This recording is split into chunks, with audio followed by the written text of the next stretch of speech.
Bab 1934, meski orangnya pergi, ketenarannya tetap ada. Reza Bun memaksakan diri untuk berhenti sejenak. Ada beberapa hal yang tidak bisa dia katakan, setidaknya ini belum saatnya. Jadi, Reza menarik napas dalam-dalam dan berkata pelan. Aku, Reza, mengumumkan pada kalian. Meski dia bersalah, dia juga berjasa.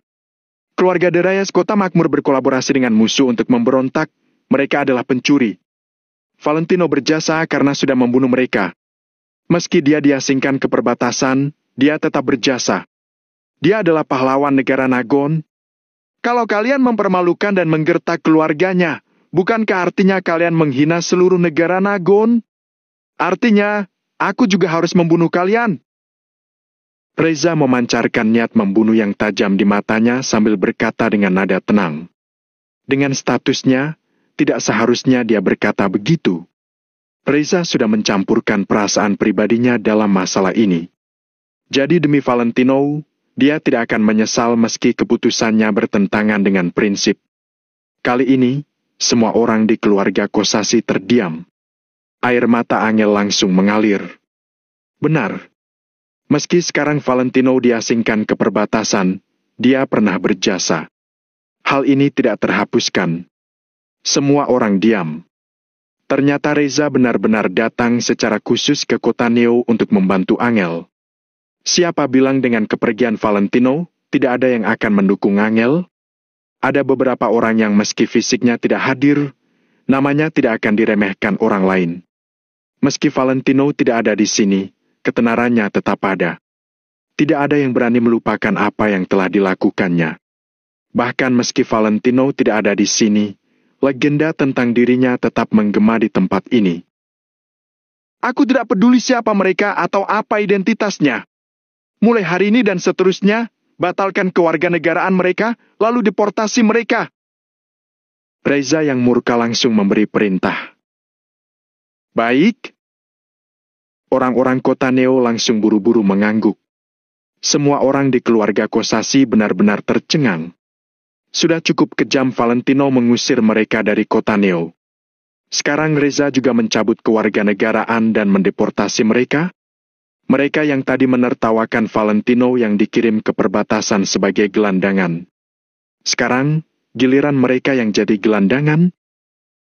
Pak Reza, kami salah. Tolong maafkan kami. Tidak sepantasnya kami memarahi Angel. Maaf, Angel, maafkan kami. Spontan, belasan anggota keluarga Kosasi berlutut dan memohon belas kasihan. Mereka sangat menyesal. Namun, kali ini bahkan Mary pun tidak berbelas kasihan. Orang yang menyedihkan pasti memiliki alasan kenapa mereka menjadi seperti itu. Sudah bagus mereka tidak dibunuh atas apa yang sudah mereka lakukan dan katakan hari ini. Cepat usir mereka! Aji melambaikan tangannya dengan kesal sambil mengernyit. Baik, baik. Lexi tidak berani mengabaikan perintah, dia langsung buru-buru mengangguk. Klak! Klak! Belasan anggota keluarga Kosasi diborgol dan diseret paksa. Padahal keluarga Kosasi yang mendatangkan Lexi, tetapi sekarang malah mereka yang diborgol. Keluarga Kosasi pun menghela napas dengan penuh emosi. Anggota keluarga Kosasi dengan cepat diseret keluar dan tempat kejadian pun langsung dibereskan. Pak Reza, bagaimana dengan dua mayat ini? Lexi pun terbatuk, lalu bertanya dengan lembut. Mayat? Mayat apa? Reza mengernyit, tetapi tidak melirik ke arah yang dimaksud. Lexi tidak langsung menjawab, tapi lalu buru-buru berkata. Maksudku kedua keluarga Kosasi ini. Bajingan! Aji melangkah maju dan memarahinya. Mayat apa? Pak Reza datang ke kota Neo untuk bicara dengan Nona Angel, bukan untuk melihat mayat. Cepat bawa pergi! Kali ini, Lexi tertegun selama 3 detik sebelum akhirnya buru-buru membawa mayat itu pergi. Reza melakukan ini tentu saja karena ingin melindungi Angel. Reza pura-pura tidak melihat apa yang bawahan Valentino lakukan. Hal ini, Lexi tidak berani berpikir lebih jauh. Kalian tunggu aku di mobil. Aku ingin mengatakan sesuatu pada Angel. Reza menatap para petinggi kota Neo sambil melambaikan tangannya. Baik, Pak Reza. Semua orang mengangguk, lalu pergi. Angel. Reza menghampiri Angel dan menatap wanita itu dengan serius. Pak Reza. Angel menjawab sambil membungkuk dan mengangguk. Meski dia membenci Reza, pria ini sudah membantunya. Benci ya benci, utang budi ya utang budi. Keduanya tidak bisa dicampur aduk. Setelah memikirkannya, aku ingin datang secara pribadi dan mengucapkan terima kasih. Terima kasih atas usahamu. Aku mewakili seluruh negara Nagon berterima kasih padamu. Reza yang berdiri berhadapan dengan Angel membungkuk kecil untuk mengungkapkan rasa hormat di dalam hatinya. Jantung Mary dan Jenny berdebar kencang. Sebagai gubernur militer, Reza adalah sosok yang sangat menakutkan. Namun sekarang, orang sehebat itu malah membungkuk dan berterima kasih pada Angel. Tentu semua orang tidak tenang melihatnya. Menurutku dia berharap aku melakukannya seperti ini. Jadi, aku melakukannya. Angel mengangguk kecil dan tidak menerima pujian itu. Sebaliknya, dia malah mengungkit Valentino. Aku tahu. Tapi kalau mempertimbangkan situasi secara keseluruhan, aku tetap sangat berterima kasih. Reza mengangguk dan kembali mengucapkan terima kasih dengan sangat serius. Dia diasingkan kemana? Apa dia dalam bahaya? Setelah terdiam beberapa detik, akhirnya Angel pun bertanya. Reza tidak buru-buru menjawab. Dia merenung beberapa detik sebelum berkata. Jawabanku tetap sama. Ada beberapa hal yang akan terungkap seiring berjalannya waktu. Aku, Reza, menggunakan identitasku sebagai gubernur militer untuk menjamin bahwa Valentino bukan seorang penjahat. Kata-kata terakhir Reza membuat Angel dan yang lainnya langsung membelalakan mata mereka. Tidak ada kalimat yang sebagus perkataan ini. Valentino jelas bukan seorang penjahat. Kalimat ini sudah cukup. Baiklah, aku mengerti, terima kasih. Angel menyeka sudut matanya dan menjawab dengan serius. Reza melirik Angel seperti ingin mengatakan sesuatu, tetapi meski mulutnya bergerak, dia sama sekali tidak bicara. Karena hal ini adalah rahasia di antara para prajurit. Tidak peduli pada siapapun itu, mereka tidak boleh mengucapkan sepatah kata pun. Kalau butuh bantuan, kamu bisa memberitahuku. Selama masih di wilayahku, aku bisa membantumu apapun itu. Reza melangkah maju dan menatap Angel dengan lembut. Aku tidak butuh apapun. Aku hanya ingin dia kembali dengan selamat. Angel hanya menjawab singkat, lalu balik badan dan kembali ke atas gunung. Mary dan yang lainnya juga perlahan mengikutinya. Reza yang menopang tubuhnya dengan tongkat menyaksikan Angel dan yang lainnya perlahan-lahan naik gunung. Aji, bawa segel emas gubernur militer ke kamp militer terdekat kota Neo. Sampaikan perintahku. Kerahkan 3.000 pasukan untuk mengendalikan kota Neo. Stasiun, bandara dan semua pintu masuk ke kota ini harus dijaga.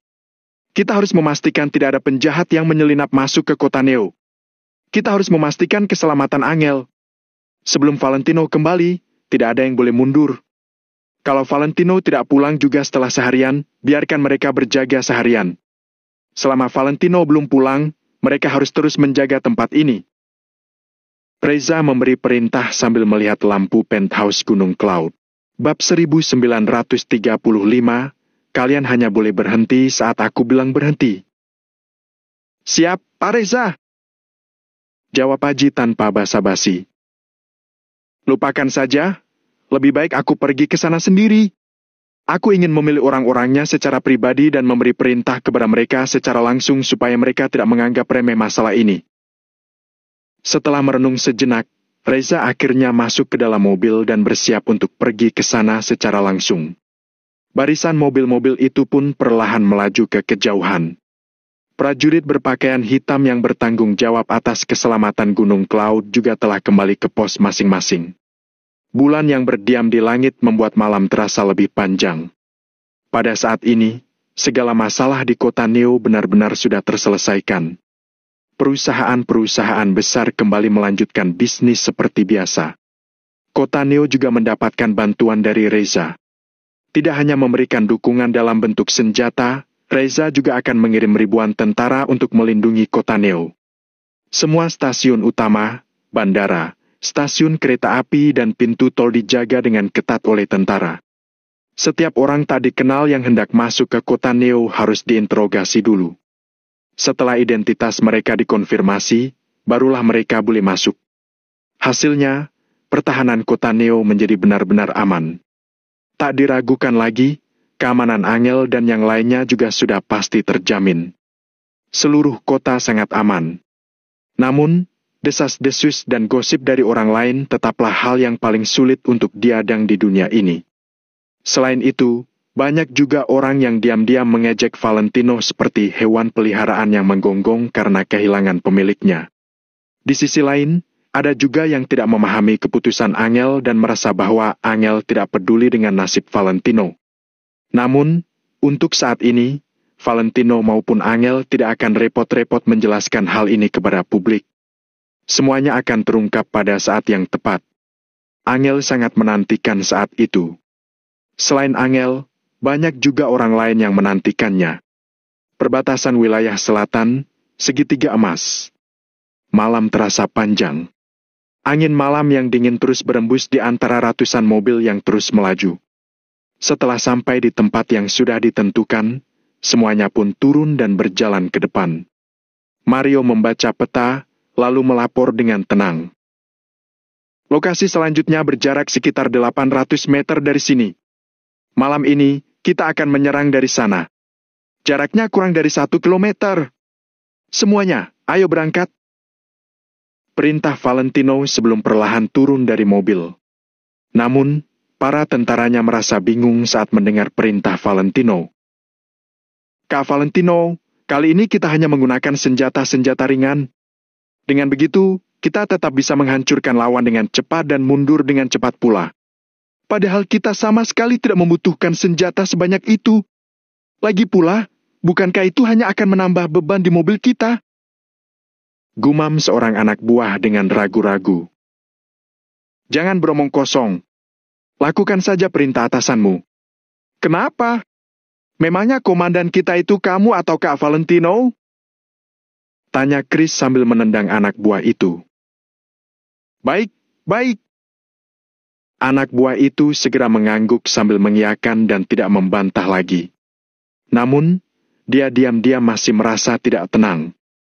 Tidak ada satupun dari mereka yang meragukan bahwa Valentino adalah pemimpin mereka. Namun, bagaimanapun juga, Valentino belum pernah benar-benar terjun ke medan perang, jadi pasti ada berbagai hal yang belum pernah dia alami secara langsung. Oleh karena itu, rencana ini memang agak tidak masuk akal. Valentino melirik anak buahnya itu, tapi tidak mengatakan apa-apa. Ayo pergi! Perintah Valentino. Dia pun segera maju bersama para anak buahnya.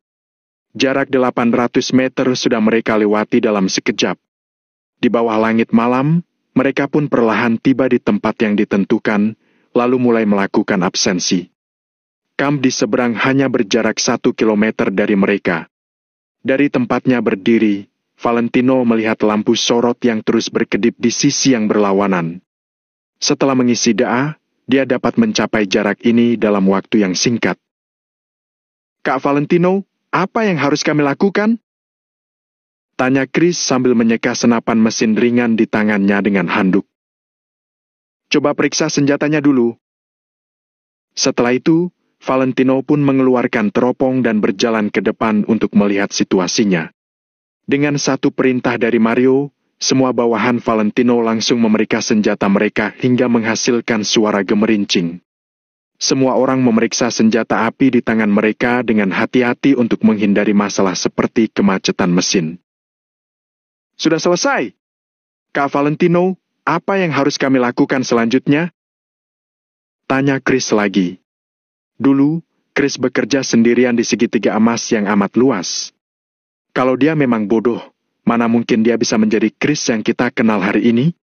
Namun, saat berada di sisi Valentino, Chris sama sekali tidak berinisiatif memutar otaknya. Maju dan bersiap-siap untuk menembak, ujar Valentino sambil mengangguk. Kemudian, dia pun berbaring di tanah dan menopang kedua sikunya di tanah. Semuanya pun ikut merangkak di tanah seperti ulat. Saat lampu sorot menyinari arah mereka, Valentino memberi isyarat kepada mereka untuk berhenti. Setelah lampu sorot itu lewat, barulah mereka merangkak ke depan lagi. Mata Valentino tertuju pada kubu di seberang. Jarak di antara mereka makin dekat. Si anak buah yang berada tidak jauh dari Valentino tiba-tiba berbisik kepada Valentino. Kak Valentino, kamp yang bekerja sama dengan mereka berada tidak jauh dari sini. Jadi, paling lama kita hanya bisa menyerang selama 20 menit. Setelah 20 menit, kita harus segera mundur, baik kita berhasil atau tidak. Tidak jauh dari tempat Valentino berada, seorang ajudan pun mengingatkan dengan suara rendah. Oke. Valentino mengangguk ringan dan perlahan berhenti. Kak Valentino, sekarang kamu sudah memasuki jangkauan tembak RPG. Kita harus menembak sebelum mereka. Chris memanfaatkan langit malam yang gelap untuk menyelundupkan bazooka sambil berjalan mengendap-endap.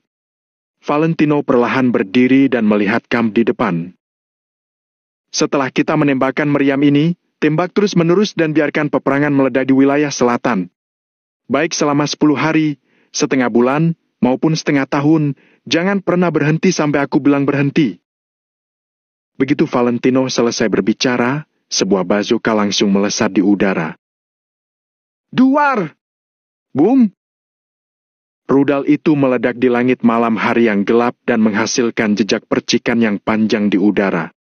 Angin dingin malam bertiup kencang diiringi suara desiran angin. Duar! Duar! Rudal tersebut menghantam dinding kubu seberang yang tinggi dengan sangat tepat.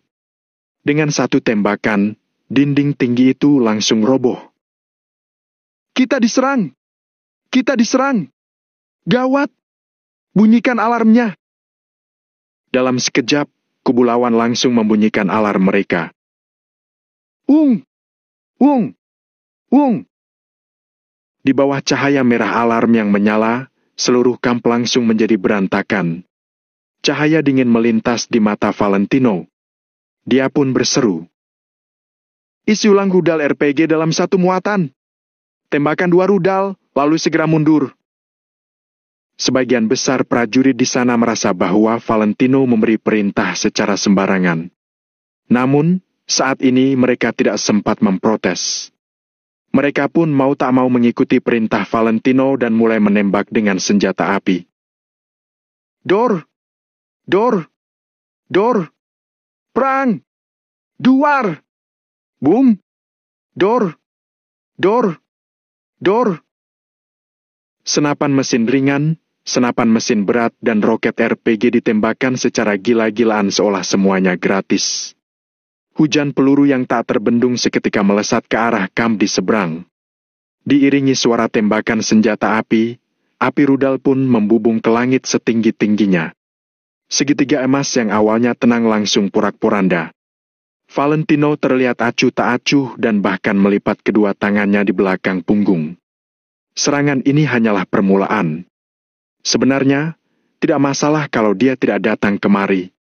Namun, karena dia sudah terlanjur datang, dia harus menaklukkan segalanya dan menyapu para bandit sampai bersih. Menyapu wilayah selatan dan perbatasannya akan menjaga perdamaian dan keamanan rakyat serta melindungi negara Nagon. Bunuh! Semuanya pun segera menyerang lawan mereka dengan senjata masing-masing sekuat tenaga. Namun, setelah menyerang 2 kali, Valentino tiba-tiba memberi perintah untuk mundur. Bab 1936, Medan Perang yang Kacau Balau. Walau merasa bingung, anak buah itu akhirnya menggertakkan giginya dan tetap melakukan perintah Valentino. Anak buah itu melirik Valentino yang sedang berlari ke arah lain dan tidak bisa menahan emosinya lagi. Dia pun langsung berteriak. Kak Valentino, kita salah arah.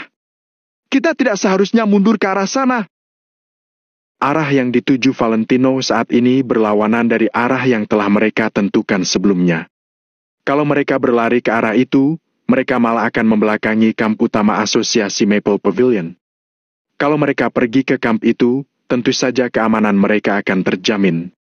Namun, arah berlarinya Valentino saat ini malah menjauh dari kamp itu. Kalau mereka berlari ke arah yang berlawanan, mereka malah akan masuk ke dalam lingkaran lawan. Dengarkan saja perintahku. Saat ini, Valentino tidak sempat memberi penjelasan apa-apa. Karena dia sedang membawa prajurit yang tak terhitung jumlahnya, dia tidak boleh berhenti sedetik pun. Anak buah itu pun menggertakkan giginya dan berhenti memprotes. Tamat sudah. Meskipun Kak Valentino hebat, dia tidak sanggup memimpin pasukan. Aduh, kali ini kita benar-benar akan mati. Aku sama sekali tidak tahu apa yang sedang dipikirkan Kak Valentino. Jangan beromong kosong lagi. Di medan perang, hanya ada satu komandan yang perintahnya harus kita patuhi, yaitu Kak Valentino. Para prajurit itu pun maju sambil berkomat kami dengan kesal. Chris dan Mario masing-masing memimpin ratusan prajurit yang mengikuti mereka dari belakang. Tembak! Begitu Chris memberi perintah, 10 roket langsung ditembakkan ke udara. Dor! Dor! Dor! Dor! 10 roket seketika mendarat di dinding kamp lawan. Pecahan batu seketika berterbangan bersama asap dan debu yang terbang ke udara. Maju! Serang! Dari kamp seberang juga terdengar suara perlawanan yang menggebu-gebu. Haha! Nando Mirian! Dasar tua bangka. Hari ini, aku akan mencincangmu sampai tidak bersisa. Seru Chris sambil tertawa licik. Kemudian, dia pun berbalik dan berlari sambil memegang bazooka. Jumlah mereka tidak banyak, cepat maju dan bunuh mereka. Pemimpin kubu seberang juga terus memberikan perintah. Alhasil, ratusan orang mulai berlarian untuk mengejar Chris dan yang lainnya dengan liar. Di sisi lain, prajurit Maple Pavilion yang dipimpin oleh Valentino malah ingin melarikan diri. Tuan Nando, apakah kami harus mengejar mereka? Seru seorang anak buah dari dalam kamp. Ke arah mana mereka melarikan diri? Balas seorang pria paruh baya berjanggut dengan nada dingin. Ke arah kanan. Jawab anak buah itu dengan segera. Pria paruh baya berjanggut itu mendengus dingin, lalu berkata, kejar saja. Lagi pula, kamp sekutu kita sangat dekat, mintalah kepada mereka untuk menyiapkan bala bantuan. Dengan satu perintah saja, para prajurit di kamp tersebut langsung berbondong-bondong mengejar Valentino dan yang lainnya. Di sisi lain, Valentino dan yang lainnya terus berlari. Di sepanjang jalan, selalu ada orang dari pihak lawan yang menghalangi mereka. Namun, Valentino tidak ingin bertarung. Dia malah berencana untuk langsung melarikan diri setelah melancarkan serangan. Secara tak disangka, bala bantuan sekutu Nando cukup solid. Dalam beberapa saat saja, 2 kelompok prajurit sudah berangkat untuk membantu mereka. Kedua kelompok prajurit itu berhasil menyergap dan menghentikan rombongan Valentino yang sedang berusaha melarikan diri. Valentino yang tersentak pun memberi perintah lagi. Tembak! Tembak satu rudal lagi dan segera kabur. Semua anak buahnya seketika tercengang. Apa yang sebenarnya sedang dilakukan Valentino? Kalau hal ini terus berlanjut, pada akhirnya mereka akan dikepung. Kalau bukan karena mengingat bantuan yang diberikan Valentino kepada mereka, para anak buahnya itu pasti akan curiga bahwa Valentino bekerja sama dengan Nando untuk membunuh mereka. Melihat keraguan di wajah mereka, Chris yang sedang berlari sambil memegang senapan mesin ringan pun berseru sembari mengusap keringat di wajahnya. Sialan! Jangan banyak bicara, lakukan saja yang diperintahkan Kak Valentino. Mengerti? Patuhi saja perintah atasanmu. Kalau kalian berani melawan lagi, aku akan membunuh kalian. Siap? Sahut para anak buah itu. Mereka pun mulai berlari sekuat tenaga lagi. Sepanjang jalan, Valentino dan yang lainnya dikejar oleh banyak orang hingga terlihat seolah mereka sedang dikejar hewan buas. Saat ini, Valentino dan yang lainnya terlihat seperti mangsa lemah di mata orang lain. Dor! Boom! Terdengar suara ledakan rudal. Tata-tata! Suara senapan mesin ringan yang tak berhenti juga terdengar. Dor! Dor! Dor! Ada juga suara senapan mesin berat yang menembak dengan stabil. Di tanah segitiga emas yang luas ini, suara tembakan tidak pernah berhenti. Sepanjang malam, suara itu tidak pernah berhenti. Malam ini, para prajurit top dari Maple Pavilion yang dipimpin oleh Valentino malah terlihat seperti pekerja buruh yang bertugas meraup area yang luas. Apa-apaan ini? Dari mana datangnya sekelompok orang gila ini? Mereka sangat ingin menggigit saat melihat orang lain datang, tapi mereka malah langsung kabur setelah menggigit satu kali. Maju! Kejar mereka! Bunuh mereka! Pasukan yang tak terhitung jumlahnya mengejar mereka dengan amarah yang meledak-ledak. Saat ini, Valentino terlihat seperti orang kampungan yang emosinya langsung meledak begitu diusik. Mereka kabur setelah serangan pertama dan menyebar setelah serangan kedua. Kalau ingin menangkapku, coba saja mengejarku. Malam ini, Valentino telah menyinggung banyak pihak. Kemanapun Valentino dan para anak buahnya kabur, mereka tetap dikepung dari segala arah. Tempat bagi mereka untuk bisa kabur juga makin lama makin mengecil. Sial! Dasar kelompok pengganggu! Kejar mereka! Semuanya, kejar mereka! Mendengar omelan pihak lawan, Chris pun tertawa terbahak-bahak. Aku memang hanya seorang pengganggu, tapi aku sangat kuat. Pikirkanlah baik-baik, yang kesusahan itu aku atau kalian. Hahaha. Chris menembakkan rudal, lalu melarikan diri lagi. Para prajurit dari pihak lawan terus-menerus mengejar mereka dengan marah. Tembak! Tembak!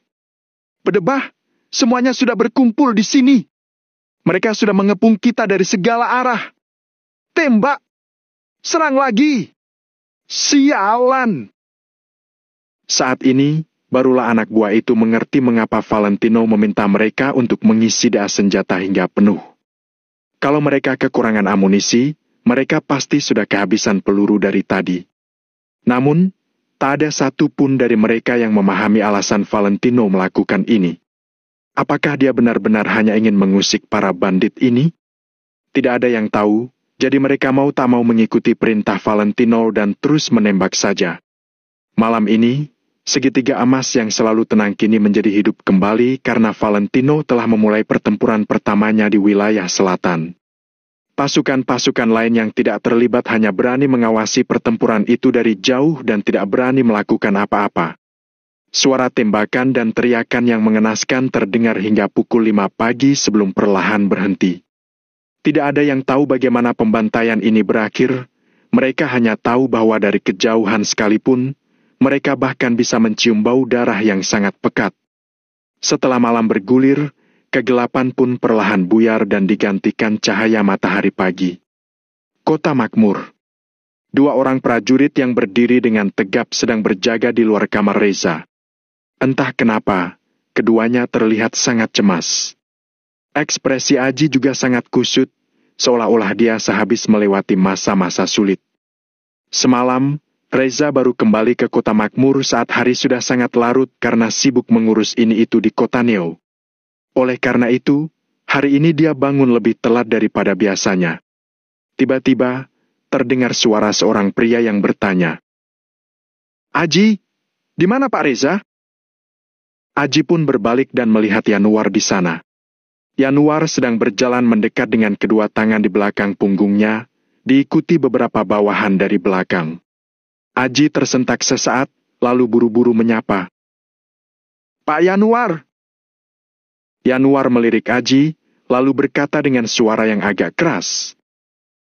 Aku datang mencari Reza untuk bertanya tentang situasinya. Pak Reza masih beristirahat. Bapak kembali lagi saja nanti. Ucap Aji dengan datar sambil melirik Yanuar. Tidak, Aku tidak bisa menunggu lebih lama lagi. Valentino sudah pergi selama 2 hari. Bagaimana situasi di sana? Saat mendengar pertanyaan Yanuar, Aji dan kedua prajurit itu sontak saling memandang. Namun, ekspresi mereka bertiga malah menjadi makin kusut. Bab 1937, kalah. Mereka sudah menunggu Reza untuk melaporkan kabar buruk. Namun, jika kebenaran ini diceritakan, bukankah itu akan membuat Yanuar tertawa kegirangan? Masuk! Tepat pada saat itu, sebuah suara datang dari dalam ruangan. Yanuar merapikan pakaiannya. Lalu, dia mendorong pintu dan masuk bersama dengan bawahannya. Aji dan kedua prajurit lainnya juga mengikutinya masuk. Di dalam ruangan, Reza sudah bangun. Dia duduk di kursi dan sedang mencuci wajahnya. Pak Reza, aku datang untuk bertanya tentang keadaan Valentino. Yanuar langsung bicara ke intinya dan bertanya pada Reza. Reza tidak buru-buru menjawab, melainkan dia menatap Aji. Aji tidak mengucapkan apa-apa. Dia hanya melirik Yanuar dengan ekspresi penuh keraguan. Kenapa? Apa aku tidak boleh tahu? Yanuar tampak sedikit tidak senang. Katakan, bagaimana situasi di sana? Kata Reza pelan sambil memegang handuk untuk menyeka wajahnya. Pak Reza, mereka sudah... Aji ragu-ragu selama sesaat sebelum akhirnya berkata dengan jujur. Wash! Reza langsung membuang handuk di tangannya, berdiri tegak dan bertanya. Bagaimana situasinya? Saat ini, hati Reza dipenuhi kegugupan dan kegelisahan. Bagaimanapun juga, Valentino belum pernah berada di medan perang. Aji menghela napas pelan dan mundur selangkah. Salah satu dari dua prajurit di belakangnya melangkah maju, lalu berkata dengan gigi terkatup. Pak Reza, tadi malam Valentino membawa anak buahnya untuk bertempur dalam pertempuran pertama. Dia membawa banyak orang untuk menyerbu Panglima Perang Nando dulu, lalu dia dihalangi oleh Nando dan dikejar oleh musuh. Mendengar ini, wajah Reza menjadi muram. Dia perlahan duduk di kursinya.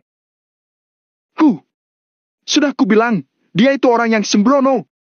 Meskipun dia memiliki kekuatan bertarung yang hebat, dia itu tidak punya otak. Dengan begitu banyak orang di bawah komandonya, dia masih bisa ditekan oleh musuh? Betapa bodohnya dia. Yanuar duduk di kursi sambil mendengus dingin. Apakah berita itu akurat? Reza sedikit mengerutkan keningnya. Akurat, jawab prajurit itu. Lalu, Reza perlahan mengambil sebatang rokok. Seorang prajurit lainnya ikut maju. Pak Reza, Valentino melarikan diri dengan anak buahnya. Dia berlari ke arah yang salah dan makin jauh dari kampnya sendiri. Prajurit itu menggertakkan giginya sedikit dan mengatakan semuanya dengan jujur. Apa? Reza langsung membelalakan matanya dengan ekspresi terkejut. Bagaimana bisa seorang Valentino melakukan kesalahan sepele seperti ini? Di medan perang, jika pasukan mengalami kekalahan, hanya ada dua cara untuk mengatasinya. Entah mereka harus bertarung sampai mati atau mundur dan kembali ke kamp mereka sendiri. Namun, Valentino malah berlari ke arah yang salah. Bukankah ini namanya keluar dari mulut harimau dan masuk ke mulut buaya? Bajingan ini! Apa dia tidak punya otak? Hah? Apakah karena ini pertama kalinya dia pergi ke medan perang? Dia jadi ketakutan setengah mati sampai berlari ke arah yang salah. Brengsek! Brengsek! Yanuar menggebrak meja dengan tubuh yang bergetar saking marahnya. Semua ini sama seperti bermain game. Kamu seharusnya berlari pulang ketika kehabisan darah, bukan malah berlari ke kamp pertahanan musuh. Bukankah ini sama saja dengan cari mati? Lanjutkan beritanya. Tangan Reza sedikit gemetar. Dia menyalakan rokok, tetapi dia berakhir dengan mematahkan 3 korek api dan gagal menyalakannya. Lalu, prajurit itu menghela napas, kemudian melanjutkan. Lalu, rute pelarian Valentino kebetulan berpapasan dengan sekutu Nando dan mereka disergap. Menurut informasi yang kami dapat, Valentino dan yang lainnya disergap dan kehilangan beberapa orang. Lalu, mereka melarikan diri lagi. Di sepanjang jalan, mereka disergap 4 kali oleh musuh. Saya khawatir jumlah orang yang terluka sudah mencapai angka puluhan. Mendengar apa yang dikatakan prajurit itu, Yanuar menjadi makin jengkel. Beberapa orang parubaya yang dibawanya juga tak hentinya mencibir. Valentino ini benar-benar orang yang sembrono. Di sisi lain, Reza perlahan-lahan meletakkan korek apinya. Jumlah orang yang terluka memang tidak terlalu banyak, tetapi ini semua disebabkan oleh kesalahan Valentino. Dasar tidak berguna! Kalau dia ada di bawah komandoku, aku sudah pasti akan menembaknya. Yanuar menggebrak meja lagi dan memaki dengan penuh amarah. Lalu, apa yang terjadi dengan Valentino dan yang lainnya? Reza juga ikut menggebrak meja dan bertanya dengan keras. Setelah itu, situasinya tidak diketahui. Katanya, setidaknya ada 4 kubu yang mengepung mereka. Jumlah musuh setidaknya 2 kali lipat lebih banyak dari mereka. Mereka tidak akan bisa melarikan diri. Nada bicara prajurit itu makin lama makin pelan, tetapi semua orang paham bahwa jika mereka dikelilingi oleh musuh dari segala arah, Valentino dan yang lainnya pasti tidak akan selamat. Tamat sudah! Tamat sudah! Mereka mati sebelum bisa bertarung! Sialan! Yanuar melambaikan tangannya dan menyalakan sebatang rokok untuk dirinya. Reza menyipitkan matanya, lalu perlahan bersandar ke sandaran kursi. Valentino sudah tidak ada. Dalam pertempuran pertama, musuh sudah langsung membunuhnya. Reza tidak mempercayainya. Reza sama sekali tidak percaya bahwa orang yang membawa harapan besarnya akan mati begitu saja. Namun, jika informasi ini akurat, Valentino dan yang lainnya tidak akan bisa selamat jika dikepung seperti itu oleh musuh. Kecuali mereka bisa terbang, kalau tidak, mereka pasti akan dibantai. Jantung Reza berdetak lebih cepat dan hatinya merasa sangat tidak nyaman. Pergi dan cari tahu lebih lanjut. Kalau Valentino sudah tidak ada. Setelah mengatakan ini, Reza berhenti sebentar dan matanya memerah. Kalau dia sudah tiada, kita harus memberitahu dunia. Kita harus membalas semuanya dan menghapus kesalahpahaman itu. Selain itu, beri mereka gelar pahlawan dan urus keluarga mereka dengan baik. Mata Reza memerah, lalu dia perlahan bangun dan bersiap kembali ke kamarnya untuk beristirahat. Tidak bisa! Yanuar tiba-tiba berdiri dan berteriak. Pak Reza, Valentino tidak melakukan apapun. Atas dasar apa dia diberi status sebagai pahlawan? Atas dasar apa kita harus membalas dia? Atas dasar apa? Reza perlahan berbalik dan tiba-tiba berteriak. Karena dia sudah menanggung sesuatu yang bukan kesalahannya dan dimaki oleh ribuan orang padahal dia sedang berjuang untuk negaranya. Atas dasar dia sudah melakukannya. Kita sendiri tidak bisa melakukannya. Setidaknya dia sudah melakukan apa yang tidak bisa kita lakukan. Semua karena istrinya sangat menjunjung tinggi keadilan, dia membantuku menyelesaikan masalah internal dan menenangkan kekacauan di wilayah ini. Cukup. Apakah sudah cukup jelas? Reza berteriak marah dan membuat Yanuar hanya bisa terdiam. Setelah beberapa saat, Yanuar mendengus dingin, lalu berkata, bagaimanapun, dia sendiri yang sudah melakukan kesalahan. Dia sudah membuat begitu banyak kesalahan berturut-turut. Dia tidak hanya merugikan dirinya sendiri, tapi juga mencelakai para prajuritnya. Dia benar-benar tidak berguna. Tiba-tiba, Reza berbalik dan memaki. Kalau kamu menghinanya sekali lagi, aku akan menurunkan pangkatmu. Pak Reza, tapi dia sudah melakukan kesalahan. Kata Yanuar dengan mata membelalak saking marahnya. Meskipun begitu, dia bukan orang yang tidak berguna. Dia hanya tidak berpengalaman. Saat mengatakan ini, nada Reza terdengar frustrasi. Dia menghela napas panjang sebelum berkata, aku yang sudah berpikir terlalu sederhana. Kupikir dia bisa melakukannya dengan baik. Tapi nyatanya, Dia hanya seorang pemuda berusia 20-an. Dia belum pernah berada di medan perang sebelumnya. Dan aku yang sudah mengantarkannya pada kematian dan menghancurkan hidupnya. Aku sudah bersalah padanya. Setelah mengatakan ini, Reza mengalirkan air mata. Dia tidak punya otak. Itu semua karena dia tidak punya otak. Kalau aku jadi dia, aku akan langsung meluncurkan 100.000 orang prajurit asosiasi Maple Pavilion dan menyerang sepanjang jalan untuk menundukkan semua kekuatan yang ada di sekitar. Setelah itu, aku akan melenyapkan bandit itu satu persatu. Yanuar mendengus dingin. Reza perlahan mendongak, lalu bertanya. Siapa yang tidak tahu bahwa asosiasi Maple Pavilion adalah tim Valentino? Kalau dia menyerang atas nama asosiasi Maple Pavilion, apa gunanya rencana yang kita buat? Mendengar Reza mengatakan ini, Yanuar langsung terdiam.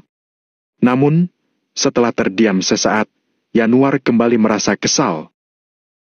Aku sudah mengatakannya sejak awal, kekuatan bertarung yang kuat bukan berarti dia mampu memimpin pasukan untuk berperang. Hanya karena dia bisa memimpin pasukan untuk bertarung, bukan berarti dia bisa memenangkan pertempuran. Kalau dia tidak memiliki kemampuan, dia seharusnya tidak perlu mengambil misi ini. Yanuar sangat keras kepala. Dia masih dengan keras kepala percaya bahwa bahkan jika Valentino benar-benar mati, semua itu adalah karena kesalahan pria itu sendiri. Lapor, Pak Reza. Laporan terbaru dari pertempuran di wilayah selatan sudah datang. Tiba-tiba, seorang prajurit berlari dari luar pintu, lalu berteriak dengan keras ke arah ruangan. Tubuh Reza bergetar dan hatinya merasa sangat tertekan. Tampaknya berita tentang kekalahan dan kematian Valentino telah menyebar. Tak perlu bicara lagi, Pak Reza sudah mendengar terlalu banyak berita buruk. Aji mengerutkan keningnya sambil melambaikan tangannya. Dia takut tubuh Reza tidak mampu menahan pukulan ini. Jenderal Aji, kali ini adalah kabar baik. Bab 1938, kemenangan dalam pertempuran pertama. Jenderal Aji, kali ini adalah kabar baik. Prajurit itu tertegun sejenak, lalu berkata dengan nada penuh semangat. Apa maksudmu? Yanuar langsung menatap prajurit itu dengan mata terbelalak. Kabar baik. Prajurit itu mengangguk sambil berkata dengan serius. Cepat, cepat katakan. Reza buru-buru maju beberapa langkah. Dia berkata sambil menatap prajurit itu. Lapor, ada kabar baik dari wilayah selatan. Kapten Valentino memimpin 4.500 orang prajurit untuk menyerbu Camp Nando. Nando mengirim pasukan untuk mengejar dan membunuh Kapten Valentino, tapi Kapten Valentino membawa orang-orang untuk mundur dan terus-menerus memprovokasi musuh di sepanjang jalan. Pada akhirnya, 5 tim pasukan dengan total 10.000 orang prajurit mengejar dan ingin membunuh Kapten Valentino dan yang lainnya. Kapten Valentino menarik semua prajurit musuh ke tebing besar di pedalaman segitiga emas, lalu dia mengerahkan 30.000 prajurit yang muncul dengan tiba-tiba untuk mengepung Nando dan yang lainnya. Kapten Valentino menghabisi lebih dari 6.000 orang musuh dan menaklukkan lebih dari 4.000 orang. Darah menodai segitiga emas dan mereka mendapat kemenangan besar dalam pertempuran ini. Prajurit itu tampak sangat bersemangat. Makin berbicara, makin bersemangat dirinya. Setelah prajurit itu selesai mengatakan ini, seluruh ruangan langsung berubah menjadi sunyi senyap. Dalam satu malam, Valentino berhasil membunuh lebih dari 6.000 orang musuh. Dia juga berhasil menaklukkan lebih dari 4.000 orang. Prestasi besar macam apa ini? Reza membelalakan matanya, sementara Aji menunjukkan ekspresi ngeri. Di sisi lain, Yanuar juga menatap pembawa berita itu dengan mata terbelalak dan tertegun. Ternyata, setiap keputusan salah yang dibuat Valentino adalah untuk membuka jalan bagi rencana pengepungannya sendiri. Pertama-tama, Valentino menunjukkan bahwa dirinya lemah, lalu memancing musuh dan mengumpan 10.000 orang musuh yang kuat ke tebing besar di pedalaman segitiga emas. Kemudian, dengan satu gerakan, dia mengepung mereka semua hingga tidak ada yang bisa melarikan diri. Dengan cara ini, akan lebih cepat bagi Valentino untuk menangkap mereka daripada harus mengalahkan mereka satu persatu. Yang paling penting adalah tidak ada berita yang bocor sedikit pun. Pasukan-pasukan lain itu bahkan tidak tahu siapa yang sudah membunuh orang-orang ini.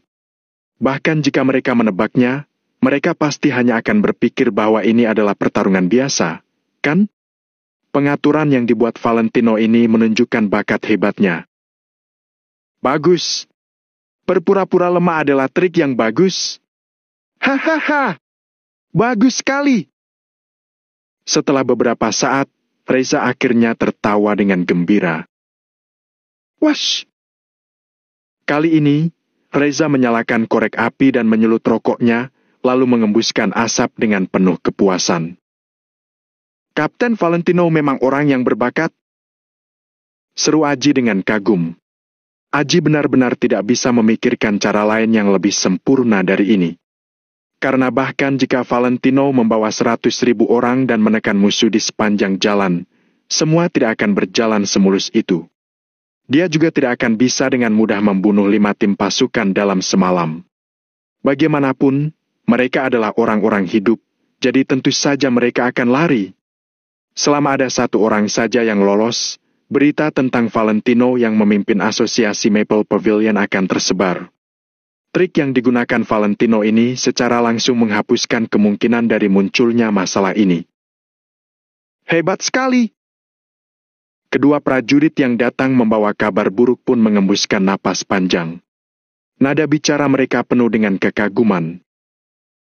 Yanuar, apa lagi yang mau kamu katakan? Segera, Reza berbalik dengan tangan di belakang punggungnya. Dia bertanya sambil menatap Yanuar. Yanuar menyentuh hidungnya dan menundukkan kepalanya dengan agak canggung. Kamu baru saja mengatakan bahwa dia tidak punya otak, tapi sekarang otakmu bahkan belum memikirkan rencana Valentino yang sebenarnya. Kalau begitu, bukankah kamu bahkan lebih tidak punya otak darinya? Reza menatap Yanuar sambil bertanya dengan serius. Yanuar tidak bisa berkata apa-apa dengan wajah memerah. Aji dan yang lainnya hampir tidak bisa menahan tawa mereka. Dengan identitas Reza, kapan dia perlu menggunakan kata-kata untuk menyerang orang lain? Namun hari ini, Reza sudah melakukannya. Ingat kalimat ini. Mereka yang memperlakukan orang lain sebagai orang bodoh adalah orang yang paling bodoh. Reza mendengus dingin dan mengisap rokoknya lagi. Yanuar menundukkan kepalanya untuk waktu yang lama, lalu berkata, "Ini baru permulaan. Masih terlalu awal sebelum dia benar-benar bisa melenyapkan para bandit di wilayah selatan." Bahkan sampai saat ini pun, Yanuar masih tidak mau mengakui kehebatan Valentino. Setidaknya, dia seorang pemuda yang tidak pernah berada di medan perang, telah membuat awal yang baik. Aku percaya bahwa pada akhirnya, dia akan kembali dengan membawa kemenangan. Setelah Reza mengatakan itu, dia langsung berbalik dan memberi perintah. Teruskan perintahku. Kapten Valentino telah memberikan pencapaian besar dalam membunuh musuh. Dia akan dipromosikan dan dinaikkan 1 pangkatnya menjadi kapten senior, serta diberi hadiah. Seorang kapten bintang 2, yang berjasa dalam perang pertama, sekali lagi diberikan kenaikan pangkat. Baik. Aji segera menjawab. Setelah mendapatkan pangkat baru ini, sekarang Valentino hanya berbeda 1 tingkat dari Lamertu. Pak Reza, ini sedikit tidak pantas. Yanuar menggertakkan giginya dan ingin menghentikan pria itu. Kalau aku bilang pantas, ya pantas. Aku percaya bahwa dia layak untuk mendapat posisi ini. Reza mengatakan itu dengan nada yang tidak terbantahkan. Setelah mengatakan itu, dia berbalik dan pergi. Yanuar dan yang lainnya hanya bisa terdiam membisu. Di dalam hatinya, Yanuar harus mengakui bahwa keterampilan Valentino memang cukup hebat. Sampai membuat mereka, para veteran ini, juga merasa kagum. Namun, karena karakter Yanuar, dia masih tidak mau mengakui kehebatan Valentino. Kalau begitu, aku mau melihat berapa banyak pertempuran yang bisa dia menangkan. Kalau dia benar-benar bisa kembali membawa kemenangan, aku akan meminta maaf padanya atas kata-kata kasarku. Yanuar mendengus dan melangkah pergi.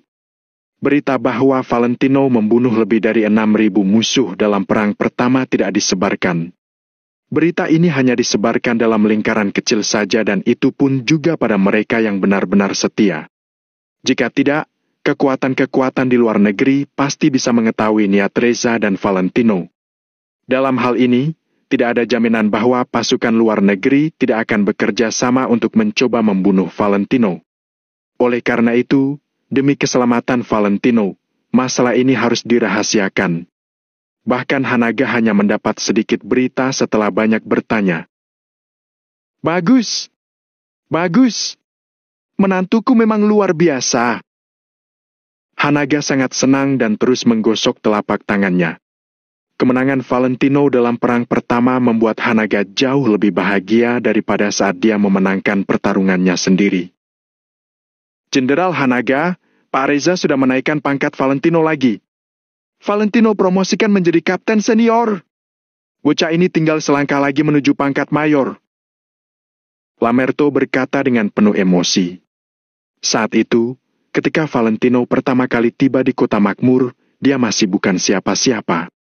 Setelah mendapat banyak koneksi, akhirnya dia baru memenuhi syarat untuk menghadiri perjamuan ulang tahun Tuan Besar Winsley. Bahkan, dia mendapat kehormatan besar untuk duduk di meja yang sama dengan Lamerto.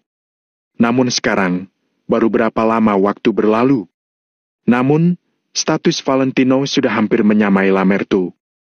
Kemajuan pesat Valentino benar-benar membuat orang tak hentinya menghela napas. Pangkat mayor itu tidak ada artinya. Menantuku adalah pria yang akan menjadi seorang jenderal di masa depan. Keyakinan Hanaga pada Valentino cukup besar. Ya. Lamerto mengangguk tak berdaya. Hanaga merenung selama sesaat sebelum berkata. Tapi kalau dipikir lagi, memang ada mayor berusia 20-an, tapi tidak banyak, kan? Lamerto mengangguk serius sambil berkata. Dalam 20 tahun ini, ada kurang dari 10 orang yang telah mendapat pangkat mayor sebelum mereka berusia 30 tahun. Hanaga berdecak, lalu bertanya. Lalu, bagaimana dengan pangkat jenderal? Jenderal? Mustahil. Di usia Valentino yang sekarang, sama sekali tidak mungkin baginya untuk dipromosikan menjadi seorang jenderal. Lamerto segera menggelengkan kepalanya. Selama ini, tidak ada seorang jenderal yang baru berusia 20-an. Semua itu belum tentu. Masalah membereskan wilayah selatan untuk melindungi perbatasan merupakan jasa yang cukup besar. Bab 1939, khawatir. Kalau Valentino benar-benar mampu menyelesaikan misi ini, seharusnya tidak akan sulit bagiku untuk membantunya mendapatkan pangkat itu nanti.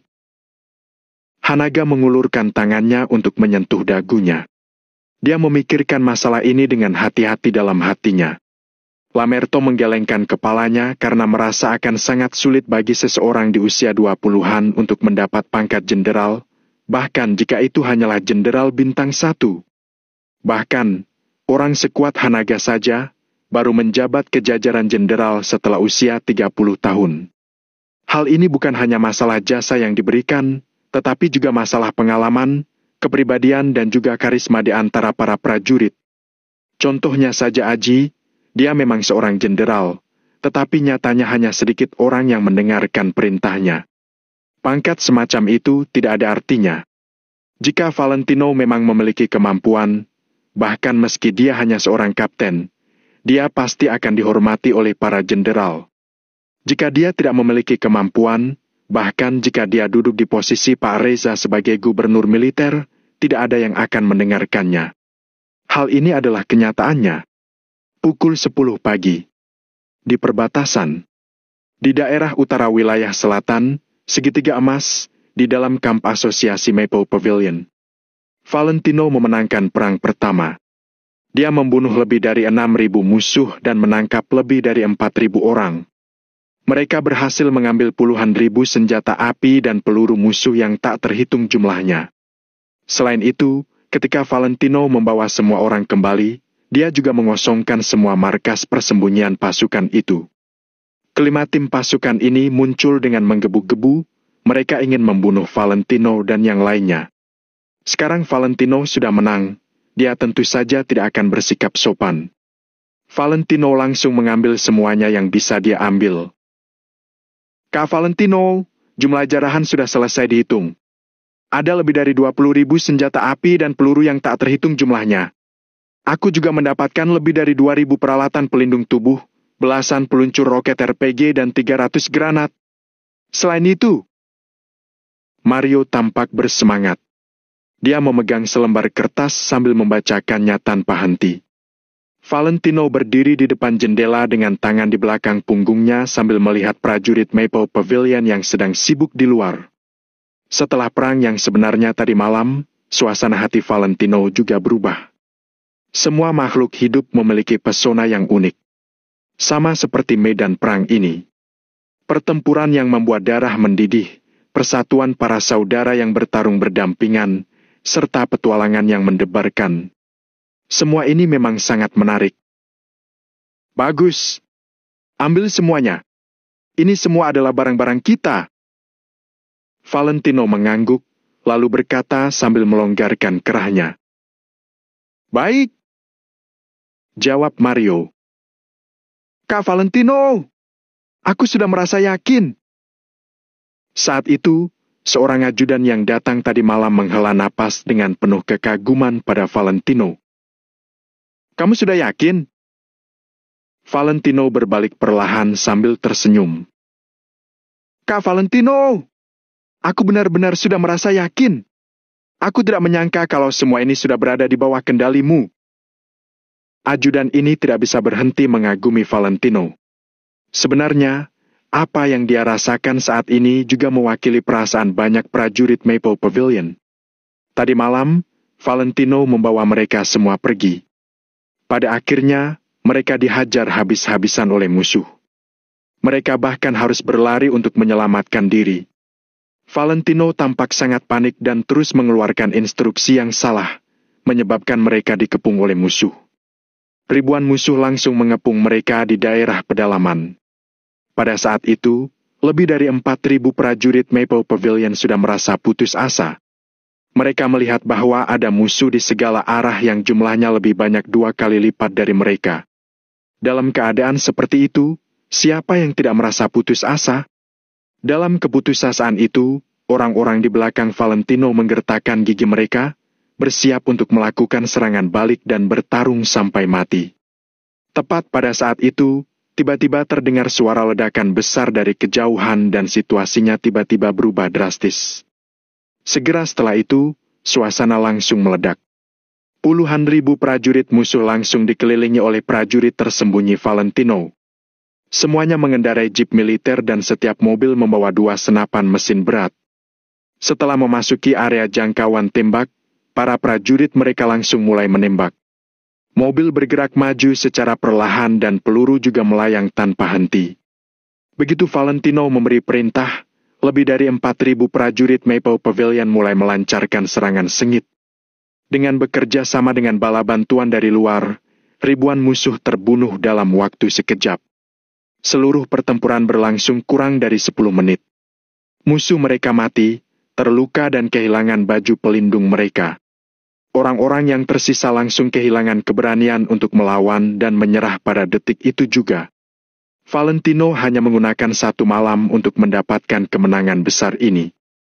Sementara ribuan prajurit Maple Pavilion di belakangnya juga mengikutinya selama semalaman tanpa tahu apa-apa. Namun, Valentino menggunakan waktu 10 menit untuk membiarkan mereka melampiaskan isi hati mereka. Perasaan yang sudah mereka tahan selama semalaman langsung mereka lampiaskan dengan kuat. Pertempuran ini akhirnya dimenangkan dengan mudah. Aku mengagumi Kak Valentino karena ini. Dia tidak hanya ingin membunuh binatang itu, tapi dia juga mengelabui binatang itu dan membunuhnya kapanpun dan dimanapun dia mau. Aku merasa sangat sudi. Sangat sudi. Chris menyentuh kepalanya dan tidak tahu harus berkata apa. Aku tidak memberitahu kalian sebelumnya, tapi kalian jangan tersinggung. Apa yang kita lakukan adalah sesuatu yang bisa membuat kita kehilangan nyawa kapan saja. Kalau kabar ini tersebar, bukan hanya aku yang akan mati, tapi kita semua. Jadi, aku harus bertanggung jawab atas kalian. Selain itu, kita hanya bisa meyakinkan musuh dengan penampilan yang paling nyata, lalu baru bisa membalikan keadaan. Valentino berhenti sejenak dan menjelaskan pada beberapa orang ini. Tidak apa-apa, Kak Valentino. Mulai hari ini dan seterusnya, aku tidak akan pernah ragu. Di masa depan, aku akan melakukan apapun yang kamu katakan. Aku tidak akan pernah mempertanyakan perintahmu lagi. Ajudan itu langsung memberi hormat sambil berkata dengan nada yang sangat serius. Bagus. Valentino terkekeh sambil mengangguk sedikit. Ajudan itu memberi hormat, lalu meninggalkan ruangan. Dia keluar untuk melakukan pekerjaannya. Di dalam ruangan, hanya ada Valentino, Chris, dan Mario yang tersisa. Kak Valentino, kamu belum pernah berada di medan perang sebelumnya. Bagaimana kamu bisa melakukannya dengan begitu baik? Chris menggaruk kepalanya dan tidak bisa menahan rasa ingin tahu di hatinya. Valentino melambaikan tangannya sedikit, lalu menyalakan sebatang rokok dan merokok perlahan. Sebenarnya, medan perang ini tidak jauh berbeda dengan permainan catur. Pertarungan di medan perang juga sama seperti bermain catur. Mengatur pasukan, mengembangkan pasukan dan mengirim pasukan. Tapi, tidak ada yang tahu siapa yang akan mati sampai saat terakhir. Karena kamu tidak tahu, apakah ada trik mematikan di belakang musuh yang tampak lemah itu atau tidak. Saat Valentino mengatakan ini, matanya sedikit menyipit. Valentino memang senang bisa memenangkan pertempuran pertama, tetapi dia tidak akan terlalu gembira hingga lupa diri. Masih ada jalan panjang yang harus dia lalui sebelum dia benar-benar bisa mengusir bandi di wilayah selatan. Chris hanya mengangguk, tidak tahu apakah dia mengerti atau tidak. Kak Valentino, sepertinya kamu masih sedikit khawatir. Mario mengangkat alisnya, kemudian bertanya dengan lembut. Ya, aku memang agak khawatir. Kita bisa meraih kemenangan tanpa halangan pada pertempuran pertama ini karena mereka tidak terorganisir dengan baik. Terlebih lagi, kita menyerang secara mendadak dan mereka dalam keadaan lengah, makanya kita bisa menang dengan mudah. Tapi di masa depan, semua kekuatan itu akan bersikap waspada. Aku khawatir tidak akan semudah itu kalau kita ingin melakukan hal ini lagi. Tapi ini bukan apa-apa. Yang lebih aku khawatirkan adalah mereka akan bekerja sama dan memilih seorang panglima tertinggi. Valentino menyipitkan mata sambil mengepalkan telapak tangannya.